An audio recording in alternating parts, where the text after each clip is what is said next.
आज के इस लेक्चर में मैग्नेटिक मटेरियल के टॉपिक को समझते हैं। और जो पहला मैग्नेटिक मटेरियल है वो डायामैग्नेटिक मटेरियल है। तो इसको पहले देख लेते हैं कितने टाइप को आपको मैग्नेटिक मटेरियल्स पढ़ने हैं और उस हिसाब से इसको कवर करते हैं, क्योंकि बहुत इम्पॉर्टेंट है।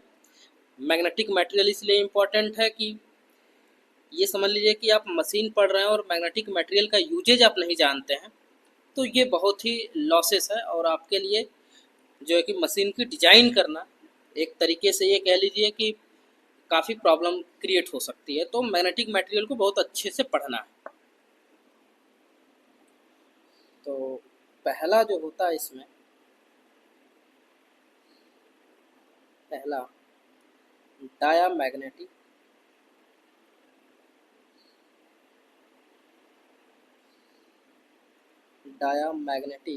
Material.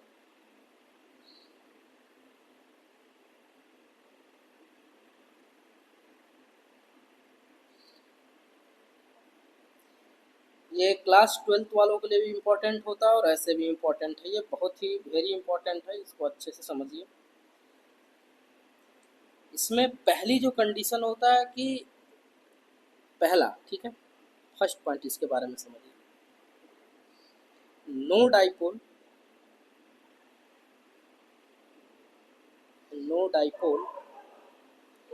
in absence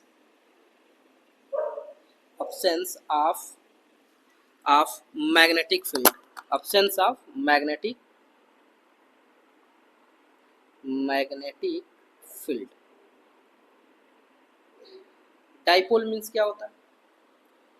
dipole means होता है टू पोल। और टू पोल आप जानते हैं कि एक पोल जैसे N है और एक जो है कि S होता है। तो डाइपोल मीन्स आपको बता दें यहाँ पे,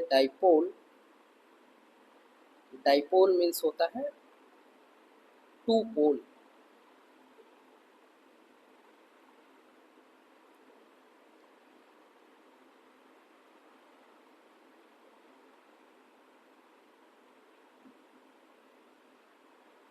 टू पोल, और टू पोल आप जानते हैं एक N होता है और एक क्या होता है, S होता है। तो फर्स्ट पॉइंट में है कि डायामैग्नेटिक मटेरियल वो मैग्नेटिक मटेरियल है जिसके मैग्नेटिक फील्ड अब्सेंस होने के कारण, या मैग्नेटिक फील्ड यदि नहीं है तो उसमें कोई भी डाइपोल नहीं बनेगा, कोई भी NS क्रिएट नहीं होगा। ये फर्स्ट पॉइंट आप डायामैग्नेटिक के बारे में याद रखिए, ठीक है। अब्सेंस मीन्स क्या है कि मैग्नेटिक फील्ड उपस्थित नहीं होगा, ठीक है। सेकंड पॉइंट समझते हैं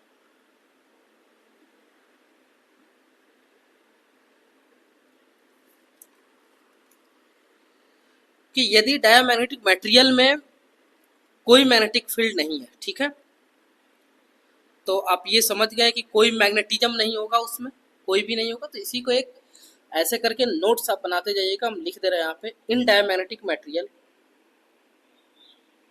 इन diamagnetic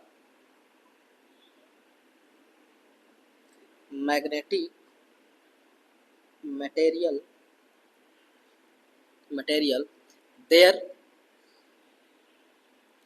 there is no magnetism,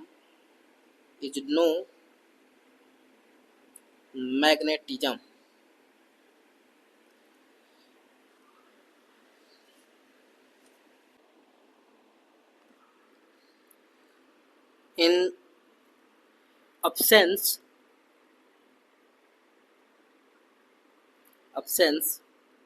of external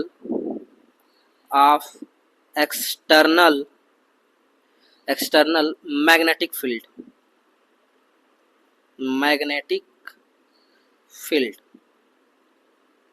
ठीक है।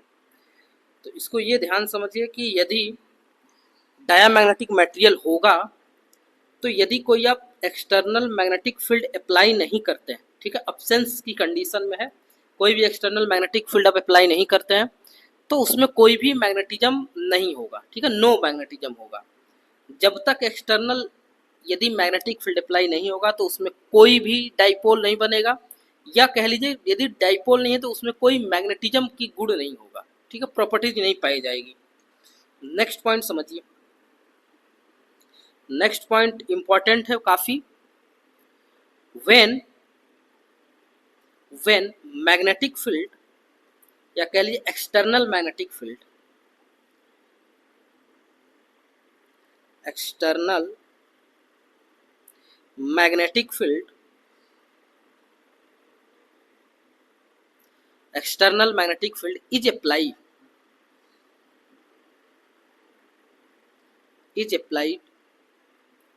dipole are induced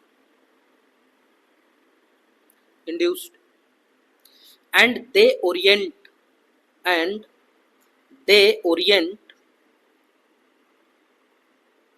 orient माने क्या होता है, घूमना। they orient in a direction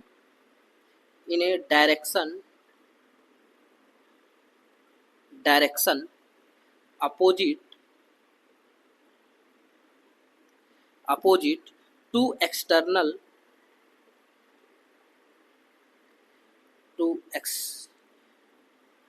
external magnetic field.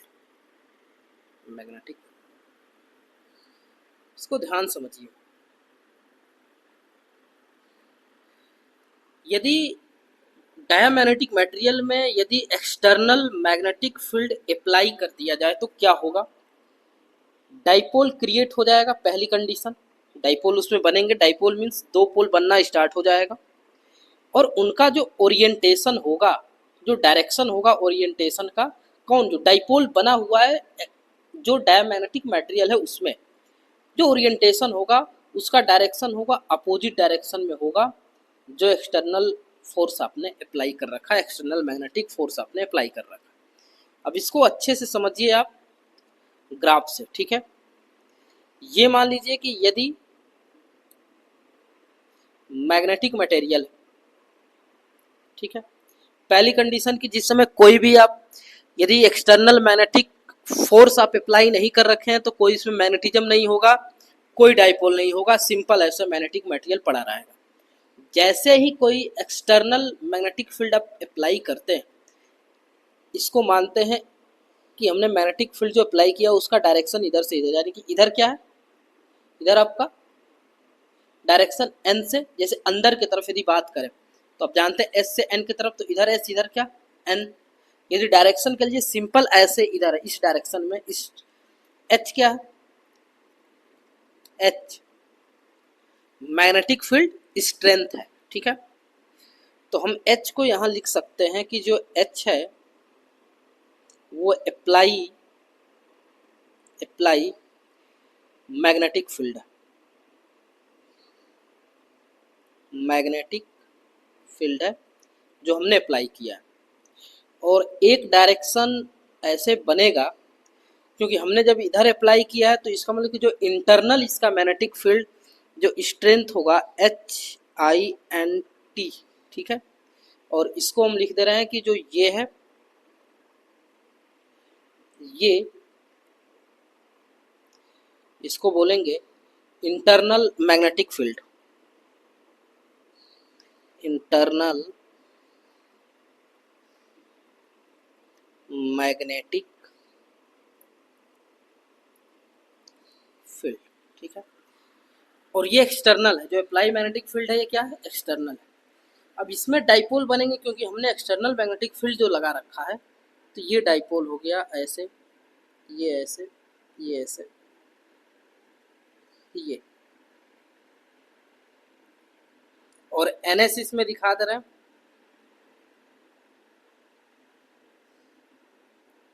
ये इस डायरेक्शन में N होगा तो ये S होगा, ये N होगा तो ये S होगा, ये N, ये S, ये N, ये S, डाइपोल क्रिएट हुआ।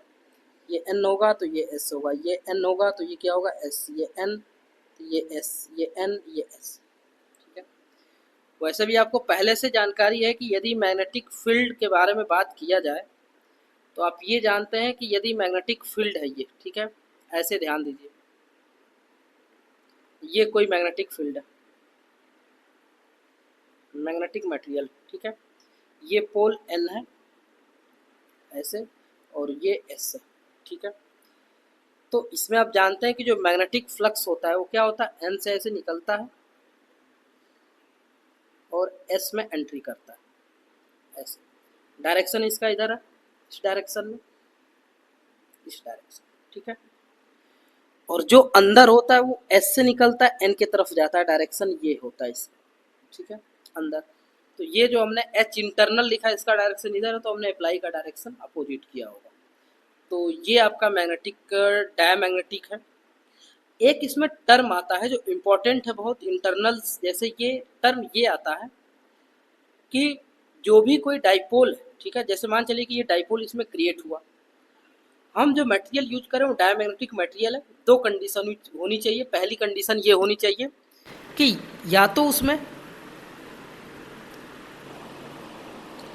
दो ही कंडीशन है, एक यदि मैग्नेटिक फील्ड अब्सेंस होता है तो उस समय कोई डाइपोल नहीं बनेगा, यदि एक्सटर्नल मैग्नेटिक फील्ड आप यूज करते हैं, लगाते हैं, तो उसमें डाइपोल बनेगा लेकिन अपोजिट डायरेक्शन बनेगा। तो एक ये होता है कि यदि एक डाइपोल जो क्रिएट हो रहा है, ठीक है, डाइपोल जो बनता है उसकी एबिलिटी, डाइपोल के अलाइन होने की एबिलिटी या तो बहुत फास्ट हो सकती है या तो स्लो हो सकती है या मीडियम हो सकती है।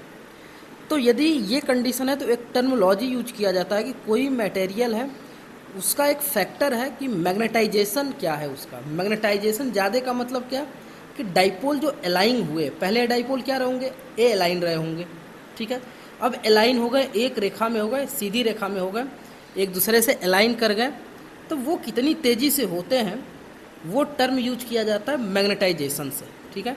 तो एक अब एक टॉपिक इसी में है कि मैग्नेटाइजेशन क्या होता है, उसको समझते हैं, ठीक है।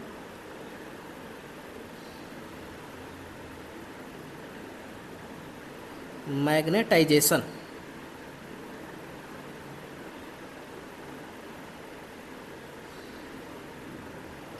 इसको एम से डिनोट करते हैं, ठीक है। मतलब ये सिंपल लैंग्वेज में समझ के रखिए कि मैग्नेटाइजेशन मीन्स ये होता है कि जो डाइपोल अलाइंग हो रहा है उनकी एबिलिटी को ये शो करता है, कितनी फास्ट एबिलिटी या कितनी उनकी एबिलिटी है अलाइंग होने की। तो यहाँ पे उनकी डिफिनेशन हम लिख रहे हैं, डिफिनेशन आप भी लिखिए ध्यान से कि एबिलिटी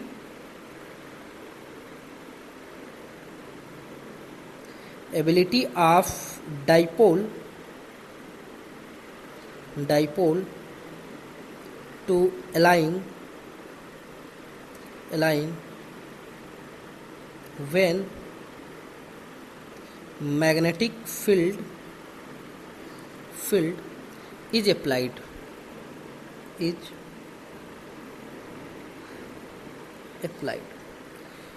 मतलब कि डाइपोल की जो एबिलिटी कितनी है या एबिलिटी क्या है कि वो अलाइन हो रहा है जब मैग्नेटिक फील्ड को अप्लाई किया जा रहा है। तो ये इसका है, ये बहुत इंपॉर्टेंट है मैग्नेटाइजेशन, एम से डिनोट करते हैं। आप सिंपल आप समझेंगे कि डाइपोल की अलाइन होने की एबिलिटी को जो बताता है वो मैग्नेटाइजेशन होता है। यदि किसी भी मैग्नेटिक मटेरियल में हम एक्सटर्नल मैग्नेटिक फील्ड अप्लाई करते हैं उसके लिए एक फार्मूला यूज किया जाता है मैग्नेटाइजेशन का, एम, या कह लीजिए ऐसे फार्मूला है एम, मतलब जो मैग्नेटाइजेशन है किस पे डिपेंड करता है, तो एच पे। एच क्या है, एक्सटर्नल मैग्नेटिक फील्ड जो हमने अप्लाई किया है, ठीक है, एच। और एम क्या है, मैग्नेटाइजेशन है जो डाइपोल की एबिलिटी होने की। अब ये भी आप कह सकते हैं जितने एच की वैल्यू ज़्यादा है उतना ही एम की वैल्यू ज़्यादा होगा। तो और ये यदि एग्ज़ाम में पूछा जाता है तो कभी कभी पूछ देता है कि ये कौन सी क्वांटिटी है, तो एच आपको पहले से पता है कि एच एक वेक्टर क्वांटिटी है, मैग्नेटिक फील्ड स्ट्रेंथ जिसको बोलते हैं, और ये एम भी जो है कि वेक्टर क्वांटिटी है, ऐसे, ठीक है। और एक टर्म यूज यहाँ पे होता है एम इक्वल टू ये, इसको बोलते हैं काई, और ये एच, ये ऐसे करके है, इसको बोलते हैं क्या, काई, ठीक है, CHI काई बोलते हैं इसको। अब ये फार्मूला है आपका,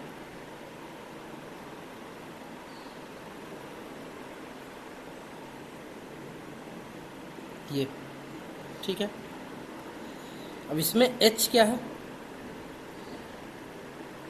ध्यान से समझिए, बहुत ही इम्पोर्टेंट पॉइंट है ये सब। एच क्या है, एच है एक्सटर्नल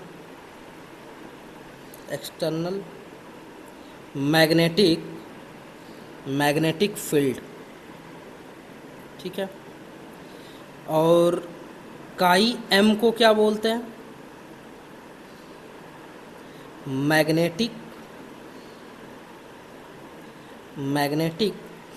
सस्पेसिबिलिटी, SUSCEPTIBILITY,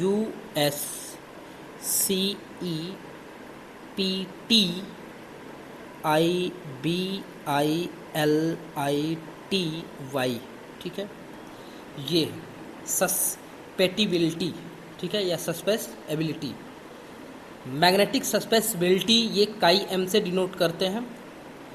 अब आप ये ध्यान रखेंगे कि यदि किसी भी मटेरियल का मैग्नेटिक सस्पेसिबिलिटी यदि बढ़ती है, ठीक है, यानी कि काई एम यदि बढ़ती है तो एम की वैल्यू, मैग्नेटाइजेशन की वैल्यू बढ़ेगी।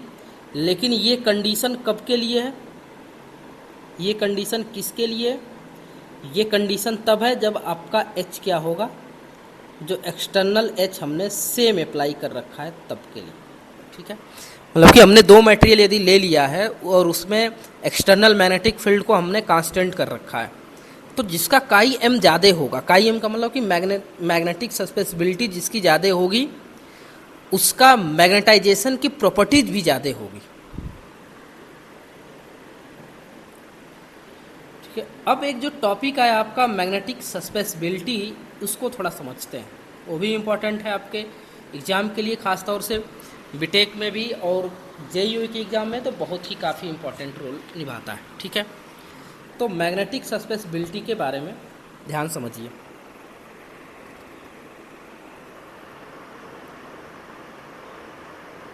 मैग्नेटिक सस्पेसिबिलिटी,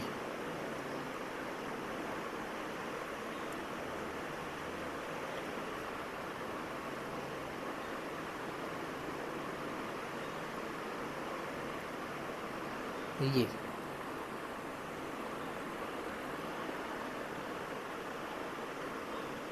इसका डिफिनीसन भी ध्यान समझ लीजिए, डिफिनीसन भी इम्पोर्टेंट है इसका। देखिए कि सस्पेसिबिलिटी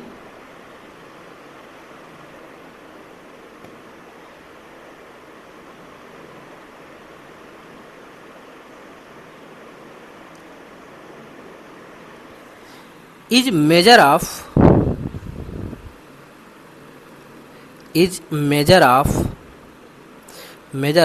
a material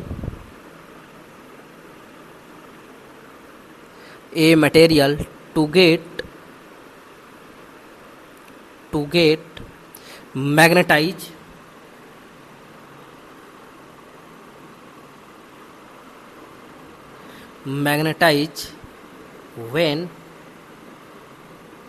when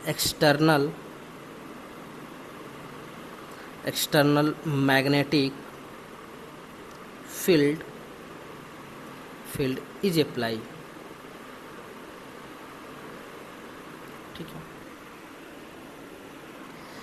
अब ये समझिए कि सस्पेसिबिलिटी क्या करता है, एक तरह से मेजर करता है, या इसकी जो वैल्यू आती है वो मेजरमेंट होता है किस चीज़ का, कि मटेरियल कैसे जो है कि मैग्नेटाइज हुआ है, और जब आपने एक्सटर्नल मैग्नेटिक फील्ड को अप्लाई किया है तो सस्पेसिबिलिटी की नॉलेज आपको ये बताएगा कि कोई मटेरियल कितनी तेज़ी से मैग्नेटाइज हुई है, या स्लो मैग्नेटाइज हुई है, या ज़्यादा मैग्नेटाइज हुई है, ठीक है। तो ये कैसे पता चलता है, ये सस्पेसिबिलिटी से पता चलता है। डाइपोल, जो डाइपोल होता है, डाइपोल कितनी फास्टली अलाइन हुए हैं या नहीं हुए हैं, वो जो मेजर करता है वो क्या होता है, मैग्नेटाइजेशन होता है। और मैग्नेटाइजेशन डिपेंड करता है किस पे, एच पे, ठीक है। और एच जो होता है मैग्नेटिक फील्ड स्ट्रेंथ, ठीक है। एच जो है हमने बाहर से एक एक्सटर्नल मैग्नेटिक फील्ड अप्लाई किया है, वो डिपेंड करता है, और वहाँ पे कांस्टेंट काई एम आया है, और काई एम जो है वो मेजरमेंट करता है कि मैग्नेटिक मटेरियल कितनी तेज़ी से मैग्नेटाइज हुआ है यदि आपने कोई एक्सटर्नल मैग्नेटिक फील्ड को अप्लाई किया है तो, ठीक है। तो ये हो गया। अब ये ध्यान रखिए कि यदि मतलब डायामैग्नेटिक मटेरियल में ध्यान से समझना है, डायामैग्नेटिक मटेरियल में, क्योंकि पढ़ रही हैं वही डायामैग्नेटिक मटेरियल ही पढ़ रहे हैं। तो डायामैग्नेटिक मटेरियल में जो एम है, जो मैग्नेटाइजेशन है, वो डाइपोल अलाइन हुए हैं वो, एंड एच जो हमने एक्सटर्नल मैग्नेटिक फील्ड को अप्लाई किया है वो दोनों क्या है, अपोजिट है। आर अपोजिट देन अपोजिट है। ये कह लीजिए बहुत ही ये इम्पोर्टेंट पॉइंट यहाँ पे आपको नोट डाउन किया जा रहा है। तो m की वैल्यू और आपके जो है कि h की वैल्यू अपोजिट है डायमैग्नेटिक में। तो इसका मतलब ये, तो सोचिए कि यदि ये रिलेशन जो है ये यहाँ पे ये एक दूसरे का अपोजिट का मतलब कि निगेटिव यहाँ पे होगा। इसका मतलब काई m की जो वैल्यू है डायामैग्नेटिक के लिए वो क्या होगा, जीरो से भी छोटी होगी। इसका मतलब कि जो काई m की जो वैल्यू होगी डायामैग्नेटिक मटेरियल में वो जीरो से भी क्या होगी, छोटी होगी। ठीक है, ये इंपॉर्टेंट पॉइंट है आपके लिए। अब काई m की वैल्यू निगेटिव हो, कुछ भी निगेटिव, ठीक है, तो आप समझ जाएंगे कि वो मैग्नेटिक मटेरियल कैसा है, डायामैग्नेटिक मटेरियल। डायामैग्नेटिक मटेरियल मतलब क्या है कि यदि आप एक्सटर्नल मैग्नेटिक फील्ड अप्लाई नहीं करते हैं तो उसमें कोई डाइपोल नहीं बनेगा, और यदि आप एक्सटर्नल मैग्नेटिक फील्ड अप्लाई कर देते हैं तो डाइपोल क्रिएट होगा, लेकिन डाइपोल का जो ओरिएंटेशन का जो डायरेक्शन होगा वो अपोजिट डायरेक्शन होगा। किस डायरेक्शन में वो जाएगा ये डिपेंड करेगा कि आपने जो अप्लाई मैग्नेटिक फील्ड है वो किस डायरेक्शन में लगा रखा, उसके जस्ट अपोजिट जाएगा। अपोजिट जाएगा तो मैग्नेटाइजेशन क्या मेजरमेंट करेगा कि डाइपोल कितने अलाइन हुए, कितने फास्टली, और काई एम क्या करेगा कि मैग्नेटाइज कितना हुआ। ठीक है, तो काई एम निगेटिव है तो आप समझ लीजिए कि डायामैग्नेटिक मटेरियल है। अब इसी में बात करते हैं, पॉइंट और आता है रिलेटिव परमेबिलिटी। ठीक है, वो भी आप बहुत सुने होंगे, तो उसके बारे में थोड़ा बात करते हैं। ठीक है, इसी से रिलेटेड है वो भी,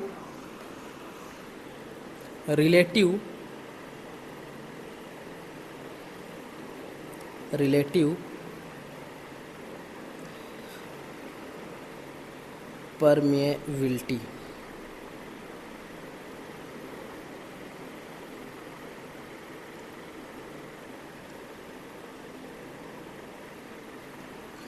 रिलेटिव परमेबिलिटी जानते हैं आप, पहले से ये पढ़े हुए हैं यदि तो इसका वो डिफिनीशन लिखिए।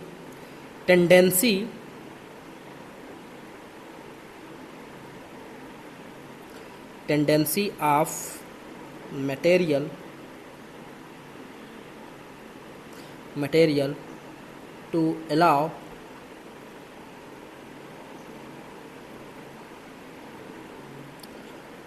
Magnetic field.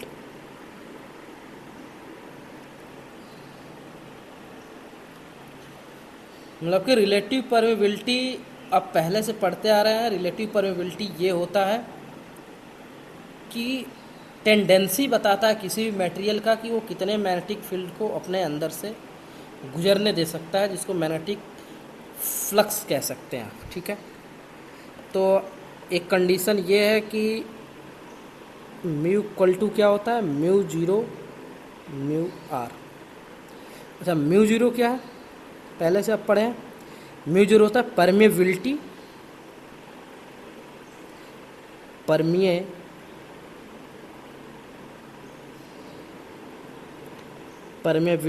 Of free space. ठीक है, जिसकी वैल्यू फिक्स होती है, आपको पता है पहले से, कितनी, 4 इंटू 10 के पावर माइनस 4 पाई इंटू 10 के पावर माइनस 7 हेनरी पर मीटर। ठीक है, ये होता है। और म्यू आर क्या होता है आपका, यही म्यू आर आपका रिलेटिव परमेबिलिटी है। ये परमेबिलिटी है, ये म्यू आर रिलेटिव परमेबिलिटी है। ठीक है, तो म्यू आर जो होता है, अब यहाँ पे एक फार्मूला काई एम से भी इसका एक फार्मूला होता है म्यू आर का। तो देखिए लिखते हैं यहाँ पे, ध्यान समझिए, mu r equal to 1 plus chi M.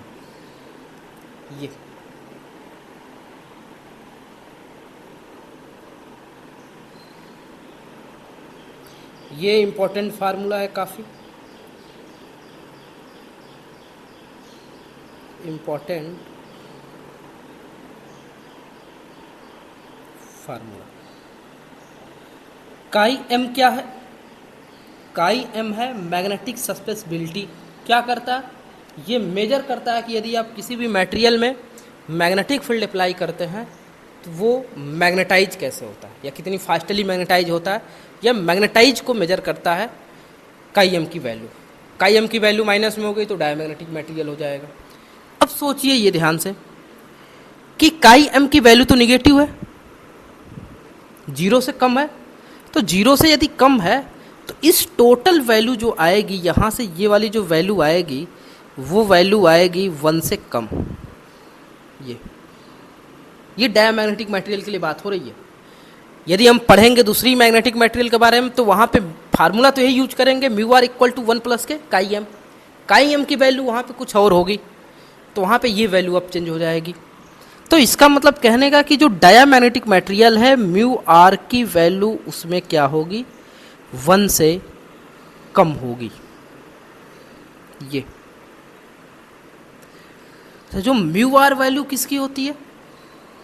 अच्छा, अब यहाँ पे एक चीज़ ये भी है कि यदि म्यू आर की वैल्यू 1 है, 1 से कम है, यहाँ पे म्यू आर की वैल्यू कम है 1 से, तो इसका मतलब कि जो म्यू की वैल्यू होगी, या कह लीजिए परमेबिलिटी या फ्री स्पेस होगा, उससे कम है।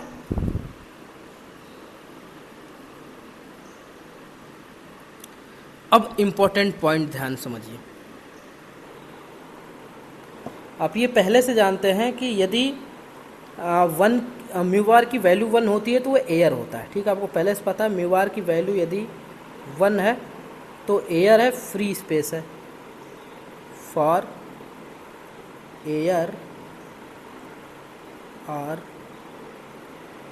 Free space. ठीक है। अच्छा, अब यहाँ पे भी ध्यान रखिए कि ये जो रिलेशन लिखा गया ये वाला, ये भी काफ़ी मोस्ट इम्पॉर्टेंट है। ये 1 होता है यदि, एक चीज़ ध्यान रखिए कि म्यू आर की वैल्यू यदि 1 है, यहाँ पे पॉइंटेड कर रहे हैं, काफ़ी इम्पोर्टेंट ये टॉपिक है, ध्यान समझिएगा। एक तो कंडीशन ये है, पहले से बेसिक में आप पढ़े हैं कि mu equal to mu 0 mu r. ठीक है, ये है। तो म्यू आर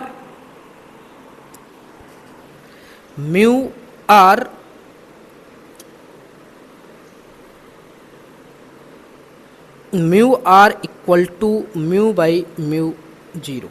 ठीक है। म्यू आर की वैल्यू फ्री स्पेस के लिए 1 कब होगा? जब म्यू की वैल्यू और म्यू 0 की वैल्यू क्या होगी, बराबर होगी, तब ये, तभी तो म्यू आर की वैल्यू 1 होगी, तभी आपकी म्यू आर की वैल्यू कितनी होगी, 1 होगी फॉर एयर के लिए। लेकिन यहाँ पे म्यू आर की वैल्यू ही 1 से छोटी आ गई है, तो इसका मतलब क्या होगा, जो म्यू की वैल्यू होगी वो म्यू नॉट से, मैग्नेटिक मटेरियल में म्यू नॉट से भी क्या होगी, छोटी होगी। ये पॉइंट, ये भी नोट डाउन करने वाली पॉइंट है। ठीक है। अब जो इम्पोर्टेंट पॉइंट्स है इसमें, जो आपको ये पता चला इम्पोर्टेंट पॉइंट्स, वो आपको यहाँ पे नोट डाउन कर रहे हैं और आप उसको अच्छे तरीके से समझिए। ठीक है। पहला जो इम्पोर्टेंट पॉइंट है, देखिए कि permeability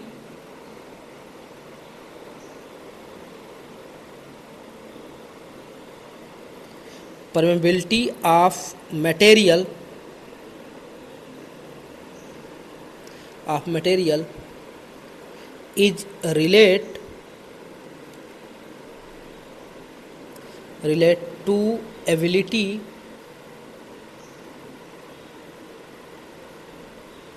to ability of material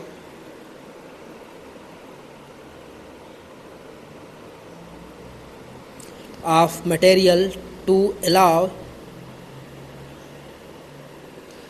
magnetic field lines, जिसको मैग्नेटिक फ्लक्स बोलते हैं, lines to pass through it, to pass through it, ठीक है। मतलब परमेबिलिटी मैग्नेटिक मटेरियल है, material is related to ability of material to allow the magnetic line of pass through it. कहने का मतलब ये है कि आपका जो परमेबिलिटी है किसी भी मटेरियल का, वो रिलेट करता है कि एबिलिटी, वो बताता है कि एबिलिटी कितनी है किसी मटेरियल की जिसमें से मैग्नेटिक लाइन ऑफ फोर्स पासे होंगी, जिसको मैग्नेटिक फील्ड ऑफ लाइंस को कहते हैं मैग्नेटिक फ्लक्स। और आप ये जानते हैं पहले से कि मैग्नेटिक फ्लक्स जिसका जितना ज़्यादा जिस मटेरियल से पास होता है उसका मैग्नेटिक प्रॉपर्टीज उतनी ही अच्छी होती है। इसको बोलते हैं मैग्नेटिक फ्लक्स, ये मैग्नेटिक फ्लक्स इसको, ठीक है। दूसरा important point,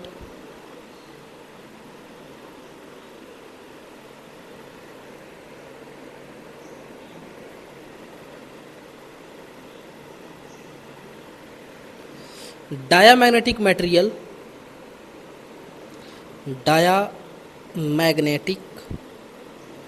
magnetic material having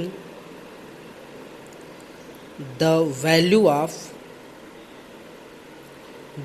of relative permeability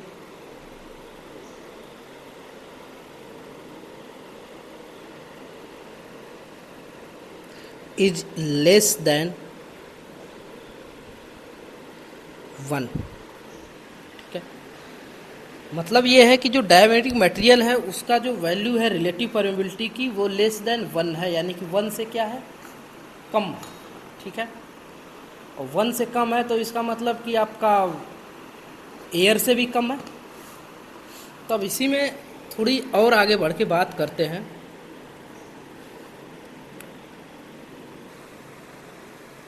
तो टॉपिक एक इम्पॉर्टेंट है जो मैग्नेटिक फ्लक्स डेंसिटी, इसको देखते हैं। मैग्नेटिक फ्लक्स डेंसिटी, ये ध्यान रखिएगा, ये डायामैग्नेटिक मटेरियल में ही ये सारी चीज़ें स्टडी की जा रही है, ठीक है। डायामैग्नेटिक अंदर में ही जो है कि क्या सारी चीज़ें हैं।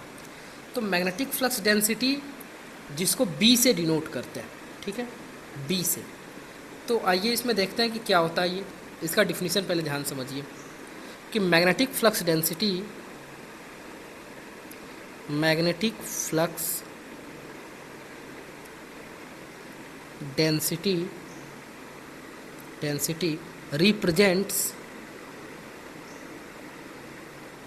represents the closeness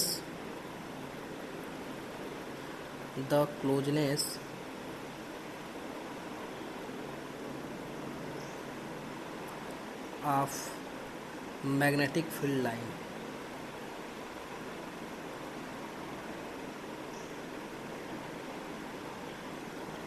to each other,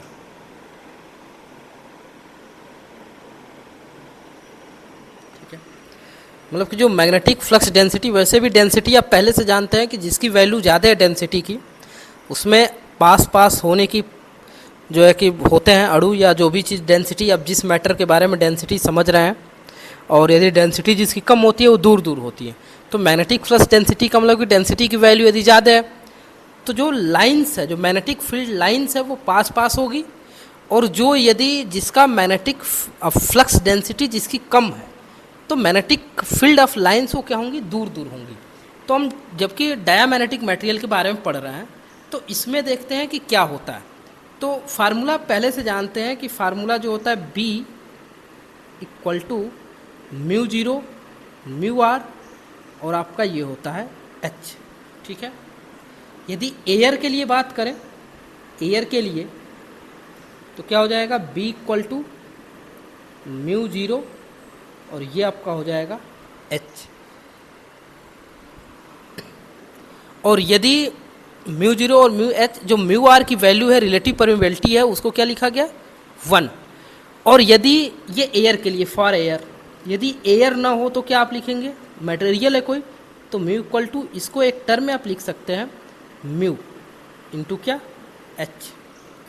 ये बी क्या है, मैग्नेटिक फ्लक्स डेंसिटी है, और एच क्या है, मैग्नेटिक फील्ड स्ट्रेंथ, ठीक है, एच। तो मैग्नेटिक फील्ड डेंसिटी जो है आपका, या इसको मैग्नेटिक फील्ड इंटेंसिटी भी कहीं कहीं बोलते हैं, कई ज़्यादा टर्मोलॉजी यूज किए जाते हैं इसके बारे में, ठीक है। आप अभी जस्ट पढ़े हैं, जस्ट इसके पीछे जस्ट पढ़ के आए हैं कि जो आपका म्यू है वो म्यू जीरो से छोटा हो, ठीक है,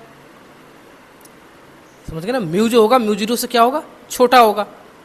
या सिंपल तरीके से आप जानते हैं कि जो म्यू आर की वैल्यू, ध्यान समझिए, जो म्यू आर की वैल्यू है पैरामैग्नेटिक में, म्यू आर की वैल्यू वो 1 से छोटी है, ये तो यदि 1 से छोटी है तो सोचिए कि पूरा ये पूरी टर्म जो जिसकी वैल्यू आएगी निकल के, ये वाली, वो पूरा का पूरा जो b है 1 से कम आएगा। उसका मतलब b की वैल्यू 1 से कम आएगी ना, नेगेटिव आएगा, तो यानी कि v की वैल्यू क्या आएगी, 1 से कम आएगी। तो 1 से यदि कम आएगी तो डेंसिटी क्या होगी, बहुत लो हो गई।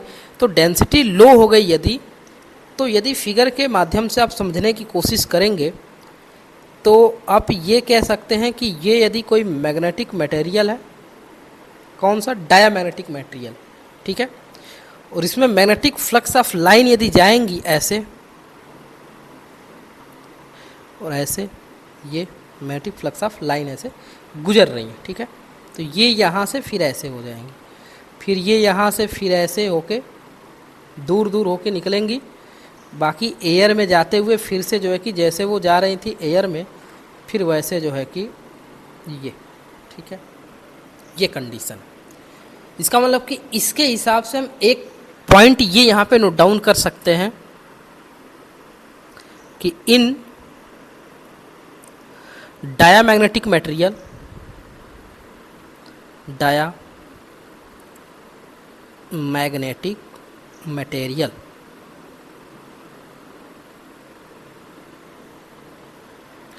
in diamagnetic material, magnetic field of lines of line diverge away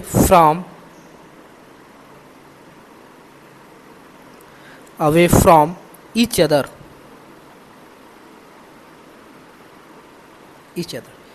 यानी कि डाइवर्ज होते हैं, एक दूसरे से दूर होते हैं, ठीक है। और दूर होने की कहानी क्या है, ये शुरू से आपको बताया गया है कि दूर कैसे होते हैं। ये नहीं कि आपका ऐसे ही सिंपली तरीके से बता दिया गया है, एक एक पॉइंट इसमें आपको नोट डाउन कराया गया कि कैसे मैग्नेटिक फ्लक्स कैसे उसमें जाते हैं, मैग्नेटिक फ्लक्स डेंसिटी क्या है, और आपका जो है कि रिलेटिव परमेबिलिटी क्या होती है, कैसे डिपेंड करती है, उसकी वैल्यू क्या होती है डायामैग्नेटिक मटेरियल में, मैग्नेटिक सस्पेंसिबिलिटी क्या होती है, उसका फार्मूला क्या होता है, ये भी आपको बताया गया है, और आपका मैग्नेटाइजेशन क्या होता है, क्या मेजरमेंट करता है, ये सारी बताया गया। यानी कि डायामैग्नेटिक मटेरियल के बारे में आपको एक अच्छे तरीके से ओवरव्यू, पूरे के पूरे, जो ओवरव्यू नहीं कर लीजिए, कंप्लीट जानकारी आपको इस सेक्शन में दिया गया। अब एग्जाम्पल देखते हैं कि डायामैग्नेटिक के एग्जाम्पल क्या क्या है, ठीक है। Example,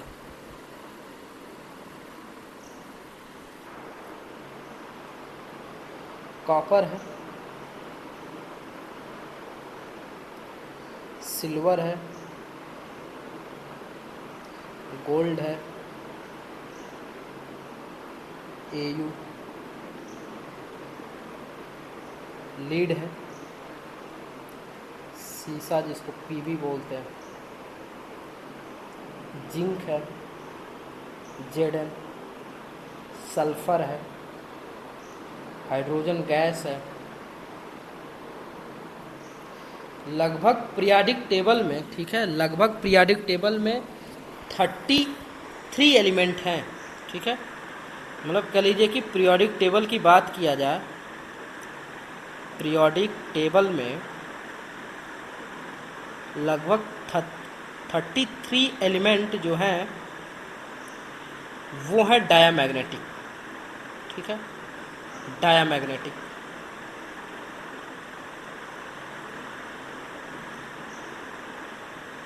diamagnetic. अब इसमें समझिए एल्युमिनियम नहीं है, एल्युमिनियम आपका पैरामैग्नेटिक है, ऑक्सीजन नहीं है। बाकी आपका कॉपर है, सिल्वर है, कार्बन भी है, आपका कार्बन भी लिख सकते हैं, कार्बन है। ठीक है, डायमंड भी है, डायमंड भी है। ये सारे आपके डायामैग्नेटिक है। बाकी समझिए पीरियोडिक टेबल में 33 ऐसे एलिमेंट हैं जो आपके डायामैग्नेटिक है। ठीक है, किसी दिन पीरियोडिक टेबल में बात करेंगे तो वो आपको दिखा देंगे। 33 एलिमेंट है जो डायामैग्नेटिक है, बाकी जो है कि पैरामैग्नेटिक है, फेरोमैग्नेटिक कुछ ही जो है कि फेरोमैग्नेटिक है, बाकी जो है कि डायामैग्नेटिक और पैरामैग्नेटिक बहुत काफ़ी है। एलिमेंट 2-4 आपको मिल जाएंगे कह लीजिए फेरोमैग्नेटिक मटेरियल में। बाकी फेरोमैग्नेटिक मटेरियल्स बनाए जाते हैं, वो अलग मैटर है। तो ये आज का जो लेक्चर था काफ़ी इम्पोर्टेंट लेक्चर था, आप इसको पढ़ें और चैनल को सब्सक्राइब करें।